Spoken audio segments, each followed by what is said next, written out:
1.2 question की, इसमें बोलता है the electrostatic force on a small sphere of charge.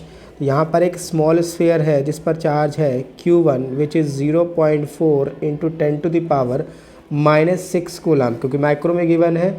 और दूसरा स्फीयर है जिस पर चार्ज है Q2 which is -0.8 micro coulomb, so we can write -0.8 into 10⁻⁻⁶ coulomb. इनके बीच लगने वाला जो फोर्स है वो आपका है 0.2 न्यूटन का। दोनों चार्ज एक दूसरे के अपोजिट साइन के हैं, मतलब ये फोर्स जो होगा वो अट्रैक्टिव होगा। यहाँ पर हमें फाइंड करना है पहले पॉइंट में इनके बीच की डिस्टेंस r को। तो formula according to Coulomb's law F equal to K Q1 Q2 by R square. So we can write this formula R square equal to K Q1 Q2 by F। K की value 9 into 10⁻⁹ into Q1 की value है 0.4 into 10⁻⁻⁶ और Q2 की value है 0.8 into 10⁻⁻⁶। F की बात करें तो F की वैल्यू हमारे पास यहाँ गिवन है 0.2। पॉइंट से पॉइंट रिलीज़ किया 0.4 से और इसको कैंसिल किया तो ये आ जाएगा 2।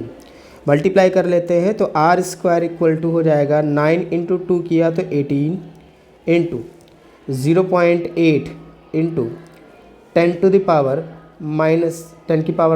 इंटू 10⁻⁻⁶ -6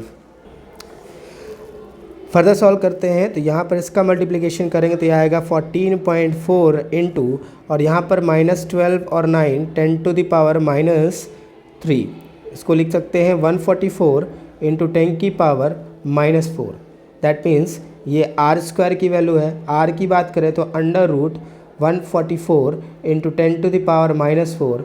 सॉल्व करने पे आएगा R इक्वल टू 12 इंटू 10⁻⁻2 और we can write 0.12 meter is the distance between two sphere of charge Q1 and Q2 which is 0.12 meter।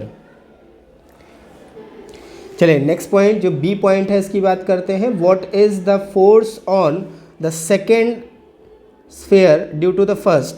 तो अगर हम कूलम्स लॉ के अकॉर्डिंग बात करें तो ये एक्शन रिएक्शन फोर्स यानी न्यूटन के थर्ड लॉ को फॉलो करता है। तो कोई एक चार्ज किसी दूसरे चार्ज पर जितना फोर्स लगाएगा दूसरा चार्ज भी पहले पर उतना ही फोर्स लगाएगा।